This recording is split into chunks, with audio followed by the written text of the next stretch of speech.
Bonjour à tous, ravi de vous retrouver dans votre nouveau Maurienne Zap. Allez, sans plus attendre, le sommaire de cette nouvelle émission. Invité de la semaine sur le Salon du Livre qui aura lieu ce week-end sur la commune d'Hermillon.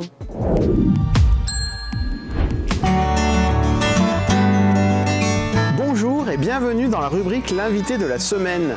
Cette semaine, nous recevons Céline Aguetaz, chargée de mission pour le Salon du Livre d'Hermillon, et Elisa Fuxin-Anselme, auteure et artiste plasticienne. Céline, bonjour. Bonjour. Alors, le Salon du Livre, c'est la 34e édition et ça arrive le week-end du 14 et du 15 octobre. Alors, on y est, on approche de l'événement et donc, cette année, vous avez choisi un thème. Lequel? La fantaisie. La fantaisie. La fantastique, la science-fiction. Voilà. Donc c'est un salon du livre, on le rappelle, qui est ouvert effectivement à tout le monde, l'entrée est gratuite. C'est intergénérationnel, on en a pour tous les goûts. Et puis, comme se plaît à le rappeler le maire de la commune, c'est effectivement un village qui est la capitale littéraire pendant un long week-end, le week-end du 14 et du 15, mais pas que, puisqu'en fait, il y a des dates déjà en amont. Il y a des animations et des rendez-vous le jeudi et le vendredi, la veille du salon. Exact, donc il y a un auteur de fantaisie qui sera reçu au lycée de la Montagne de Saint-Michel-de-Maurienne en rencontre. Et puis il y a également des rencontres à l'espace culturel de Saint-Jean-de-Maurienne, des ateliers BD avec des scolaires. Et puis une rencontre le vendredi soir avec Marianne Stern. Ma première rencontre avec le Salon du Livre d'Hermillon, c'était en 1998 lorsque j'ai présenté mon premier ouvrage.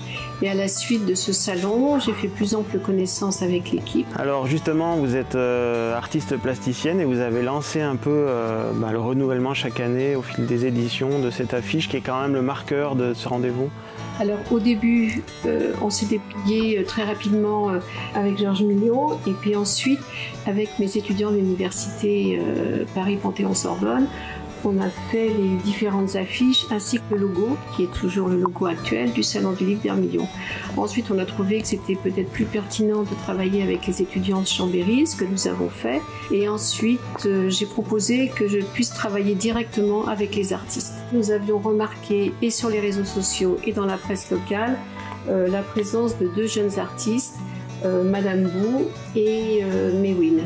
Alors en fait, Madame Bou était remarquée pour les créations de ces paysages de montagne avec un côté fantastique qui nous avait séduit toutes les deux. Et puis Mewin, c'était sur la création de ces personnages qui effectivement inscrivaient tout à fait la thématique du 34e salon.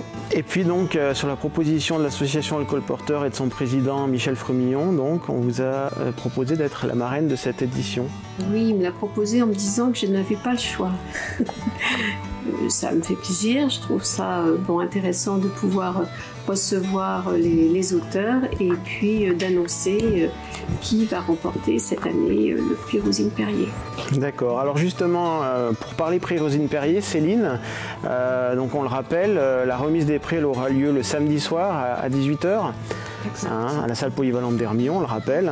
Et puis il y a d'autres rendez-vous effectivement tout au long du week-end. Il y a un concours d'écriture et de nouvelles, un concours de lecture à haute voix Charles Mali.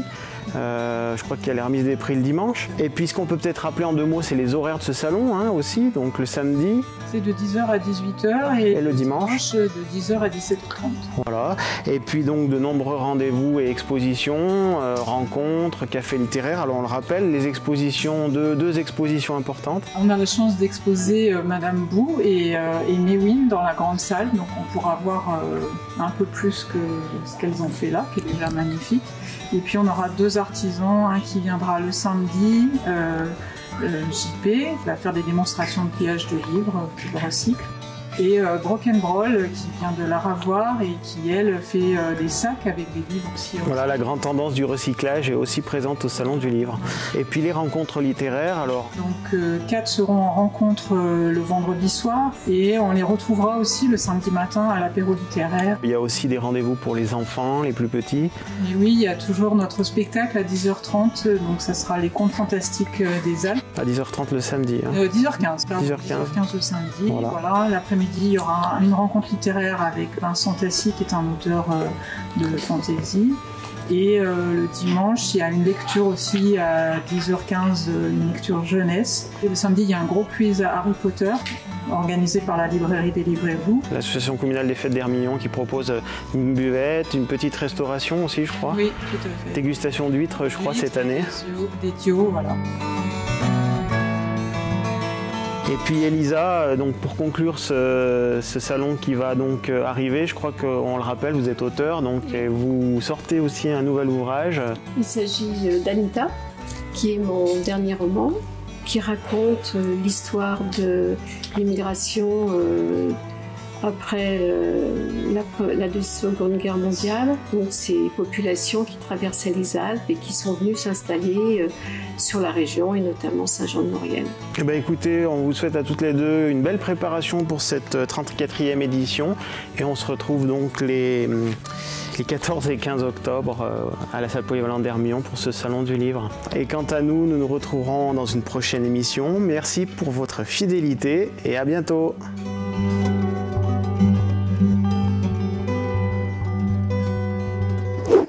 Direction la station de Valloire pour la toute première édition de la Fête de la bière. L'occasion pour l'ensemble des jeunes de la vallée de se retrouver.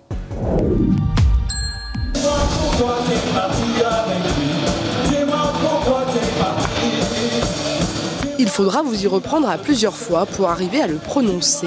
Mais une fois réussi, vous passerez une super journée. Le Oktoberfest était la nouveauté de l'automne à Valloire. C'est l'association Loumachout, créée en 2022, qui est à l'origine de cet événement. C'est un rassemblement avec 6 brasseurs mauriennais. L'association des jeunes de Valloire donc, a organisé l'événement pour rassembler donc, les Valloirins et les personnes de la Maurienne, histoire de faire un moment convivial et de faire un peu une fête de la bière mauriennaise pour voilà, faire passer un bon moment.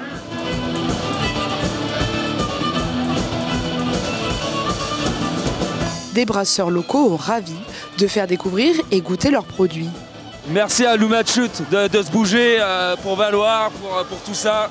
C'est top. Ouais, complètement d'accord. Première édition, très bien organisée, nickel. Que des gens sympas, que des beaux gosses, regardez autour de vous. Que des bonnes bières, c'est que des Mauriennais. Donc c'est forcément, c'est premium. Une clientèle ravie d'un tel rassemblement. On est tous là parce qu'on est nombreux de Valloire, tous mes copains sont là avec moi. Donc c'est vrai qu'on profite tous ensemble et sincèrement c'est génial. On fait un petit beer pong, là on est en quart finale. Apparemment nos adversaires sont très intéressants en face. Donc voilà, ça va être super, je pense que cette quart finale va être géniale. Alors moi je fais partie du ski club de Valloire du coup. Je suis dans une école où on prépare majoritairement les moniteurs de ski et les pisteurs. Et du coup j'ai invité tous mes copains qui sont pisteurs à venir à Valloire pour la fête de la bière du coup. Des jeunes motivés, fiers de leur engagement. Franchement, elle est super. Surtout, abonnez-vous à Loumachout sur Instagram, sur Facebook. Abonnez-vous sur tous les réseaux. C'est incroyable. Franchement, l'organisation, elle est nickel. Il n'y a pas de débordement, il n'y a rien. Franchement, c'est incroyable. C'est Grégoire qui est en charge du repas et qui prépare 500 kg de dio. On prépare les dios sauce au vin blanc avec des petits oignons pour ce soir. Oh, ça mijote depuis 1 heure cela déjà, donc ça s'annonce très bien. De la bière, de la musique, des amis, mais pas seulement. Toute la journée, en fait, il y a eu des animations. Il y a eu donc le taureau mécanique, le lancer de fût, le tir à la corde, le tournoi de beer pong. Ensuite, on a pas mal de groupes de musique, donc Urban Folky, les débats rouleurs et Max Angusson. Et aussi un accordéoniste qui joue dans l'après-midi. Et donc voilà, ça anime un peu toute l'après-midi. Pour faire danser la foule, on pouvait compter sur Marc et Pascal, venus spécialement de Bretagne. On n'a jamais joué aussi haut, on a atteint le sommet je crois. On est à 1400 mètres d'altitude. Et quand même, la température est assez élevée pour ce soir. Je pense qu'on va bien s'amuser.